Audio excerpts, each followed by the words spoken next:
Bonjour à tous. Allô. Bonjour à tous. Bonjour. Ça me donne la force. Mais moi là, je vais enlever ça.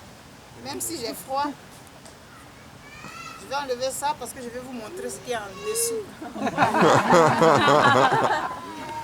faut que vous le voyez.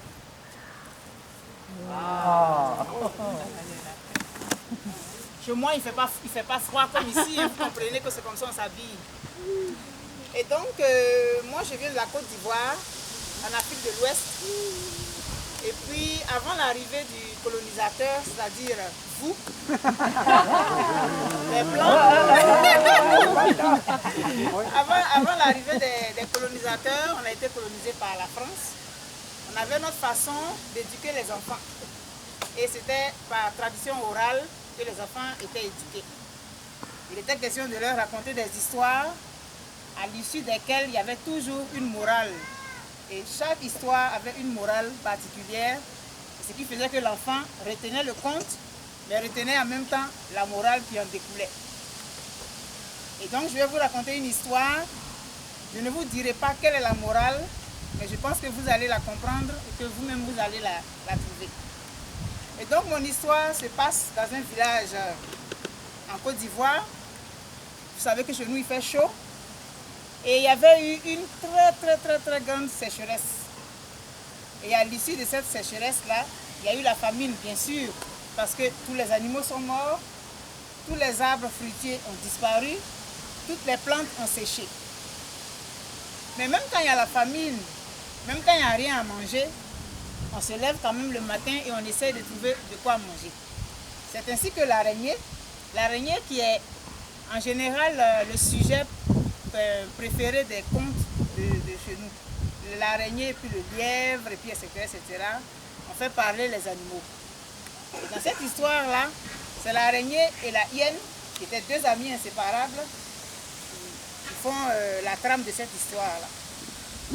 Et donc chaque matin, les deux allaient chercher à manger, mais revenaient bredouilles. Et un matin, araignée a dit à hyène, et si on se séparait? Chacun allait de son côté, peut-être que la chance ferait que l'un ou l'autre enverrait à manger à la maison. Ok. Et donc, hyène va à gauche, araignée va à droite. Malheureusement pour hyène, elle ne trouve rien que de vieilles peaux d'animaux morts depuis des décennies. Donc les peaux sont séchées, pleines de poussière, on ne peut pas les manger. Bon. Araignée de son côté a marché pendant longtemps. Il n'y avait plus d'arbres comme je vous ai dit. Et puis à un détour de chemin, miracle, un érable. Un érable en Côte d'Ivoire, c'est vraiment mystérieux. Mais un érable tellement touffu. C'est sûr que quand on marche pendant qu'il fait chaud, on a soif. Et donc l'araignée avait vraiment soif, la gorge était devenue sèche. Et donc elle marchait, enfin elle ou il, c'était un père de famille. Marchait, se dépêchait pour arriver sous l'arbre, pour pouvoir se reposer un peu à l'ombre. Et donc l'araignée arrive à l'ombre, puis il se couche. Mais en se couchant, l'ombre était tellement douce et tellement fraîche que l'araignée n'a pu s'empêcher de dire « Oh, comme ton ombre est fraîche, mon arbre !» Miracle! De toutes les façons, c'était déjà miraculeux de voir un érable en Côte d'Ivoire. Il se trouve que cet érable parle. L'érable dit « Tu as goûté à mon ombre, mais tu n'as pas goûté à mes feuilles. » Piqué de curiosité, l'araignée décide de prendre une feuille. Met la feuille dans sa bouche, effectivement, douceur. C'est rafraîchissant, c'est désaltérant. Dis vraiment, ta feuille est très désaltérante. L'arbre qui continue.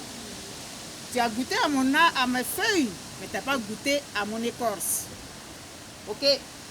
L'araignée cherche un peu partout et puis trouve une roche abandonnée par Gaston. Prend la roche, cogne l'écorce de l'érable et puis il en tire un morceau qu'il met dans la bouche. C'était moelleux, comme marshmallow. Et il a trouvé que c'était très bon. Il a dit vraiment ton écorce est vraiment bonne. Et puis l'arbre qui dit, tu as goûté à mon écorce, mais tu ne sais pas ce que j'ai dans mon ventre. Araignée dit, bon, qu'est-ce qu'on fait? Comment est-ce qu'on fait pour aller dans ton ventre? Et puis l'arbre dit à araignée, dis ticket. Dès que tu dis ticket, je m'ouvre. Et quand tu as fini, tu dis oh oh. Et puis je me referme. Ok. Araignée dit ticket. Non. Ticket. Ticket. Ticket. Araignée dit ticket, que ça s'ouvre. C'est quand ça doit se fermer qu'on dit oh oh.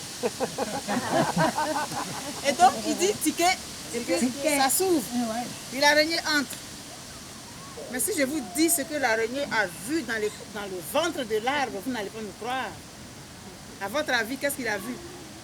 Vous n'imaginerez pas. Du fricassé de castor,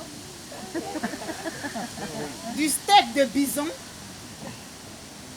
du bannique ou de la bannique, de la poutine, de la tourtière, de la tarte au bleuet et du jus de framboise. Oh, c'était bon. Donc l'araignée a mangé. Manger était bien rassasiée. Enfin, l'araignée n'avait plus faim, comme vous dites. La Wananiche criait aussi. Oui, c'est vrai, j'ai oublié. C'est vrai. Il y en avait un peu dans le coin là, effectivement. De la Wananiche frite. Avec des frites de patates. Oui, ça va avec. Sans oublier le ketchup. Et donc, quand l'araignée a fini de manger, elle n'avait plus faim, elle a gardé un peu pour sa famille. Elle est sortie de l'arbre et puis elle a dit oh oh. Oh oh.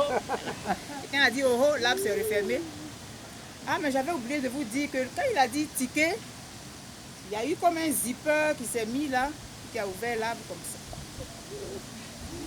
Et au fur et à mesure que l'arbre s'ouvrait, c'est là que l'araignée voyait les différents plats québécois et autochtones. Donc, l'araignée rentre à la maison et en parle à son ami de toujours, Hyène Odi. Mais la hyène a envie d'aller là. Elle dit, attends, demain on va aller, je vais t'accompagner.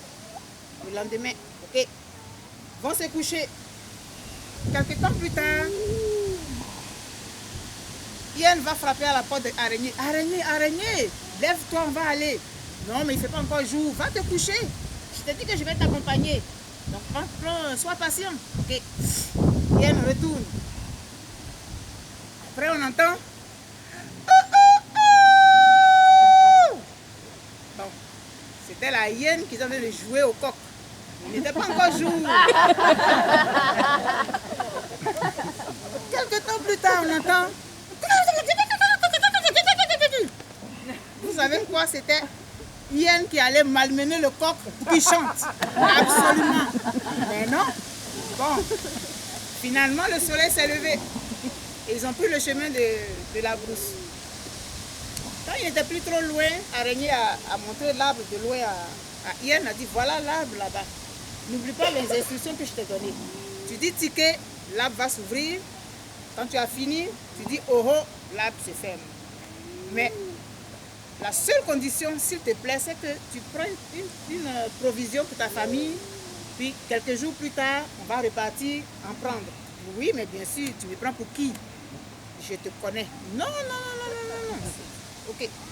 Donc, Hyène fait effectivement ce que Araignée lui a demandé.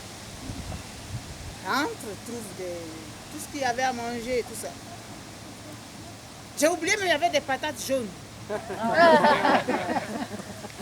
Quand Hyène a fini, elle a dit, je vais fermer l'arbre. Donc elle a dit quoi? Oh. L'arbre s'est fermé.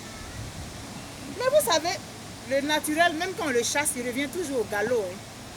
L'hyène est cupide, l'hyène est gourmande, l'hyène est méchante, l'hyène est égoïste. Mais finalement, je pense que moi, je vais aller chez moi avec cet arbre. Pourquoi est-ce que je le laisserai dans la brousse? Si je vais avec l'arbre chez moi, c'est sûr que je vais l'avoir pour moi toute seule avec ma famille. Ok. Donc, Hyène dit à haute voix, comment est-ce que je vais transporter cet arbre? Et puis l'arbre qui dit, trouve-toi un coussinet, je vais t'aider à me transporter. Et Gaston avait oublié son sac de roche. Ian a pris le sac de roche, a pris le sac et l'a mis sur sa tête. Puis Ian a fait ça, puis l'arbre a sauté sur sa tête. Bon, voilà l'arbre sur la tête de Ian.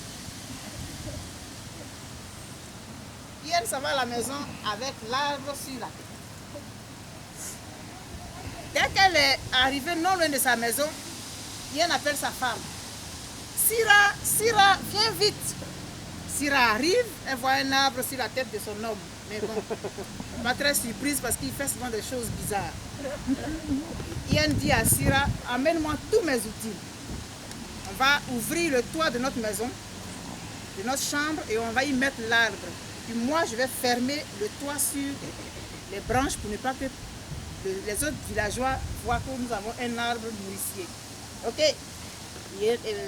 Sa femme va, elle envoie un marteau, une scie, de la corde, de la glue, des clous, tout ce dont on a besoin pour faire une toiture.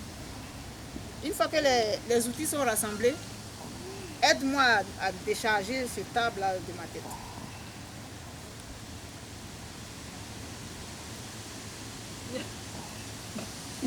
Vous imaginez ce qui se passe là?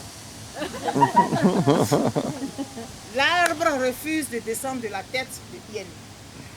L'arbre c'est comme incrusté. Ses racines sont rentrées dans la tête de Ian et l'arbre ne veut pas descendre. Mais qu'est-ce qu'on va faire? Et là, on sera obligé d'appeler les voisins. Comment vous dites là? Tu n'y penses pas? On va appeler les voisins, mais ils sauront que nous avons un arbre. Ah, mais à la limite, ce que tu pourrais faire, c'est de leur vendre un peu de nourriture. Oui, je le ferai, sans oublier les taxes. Donc, les voisins arrivent. On essaie d'enlever l'arbre sur la tête de la hyène. Impossible. Mais qu'est-ce qu'on va faire? Le village alors. Mais le village était déjà là. Tout le monde était déjà là.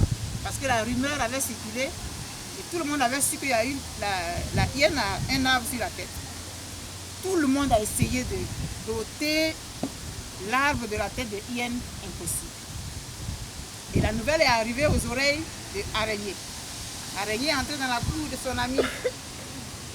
Puis Araignée a dit, Odi, vraiment tu ne changeras jamais.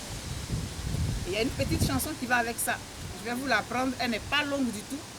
Tout ce que vous avez à dire, c'est oh oh. Répétez, je vais voir. Oh oh. Okay. Donc la chanson dit, Odi, tu ne changeras jamais. Odi na yemine. Yemine. Yemine. Odi na yemine. Yemine. Yemine. Bon, vous savez que nous, on danse beaucoup avec le tam-tam. Et quand il n'y a pas de tam-tam, c'est pas intéressant. Donc vous allez battre des mains, comme vous donnez une cadence à la chanson. Odina yemine.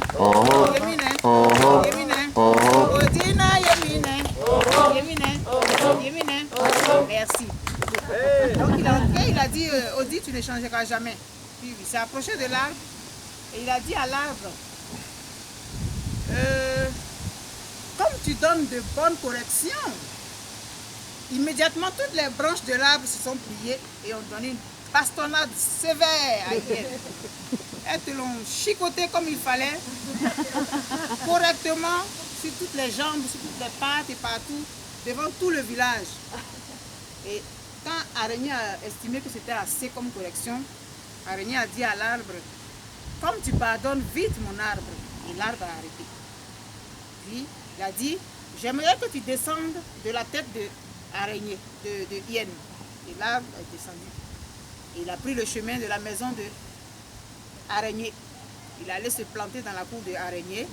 Et Araignée est devenu ainsi le gestionnaire de la nourriture du village. Et il a été par la suite élu chef du village. Et c'est ainsi que ce village a vécu dans l'abondance. Merci.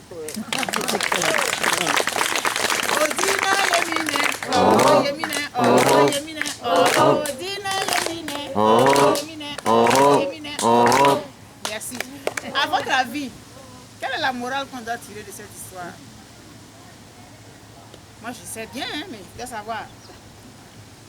Quand on veut tout s'accaparer, on perd tout. Merci.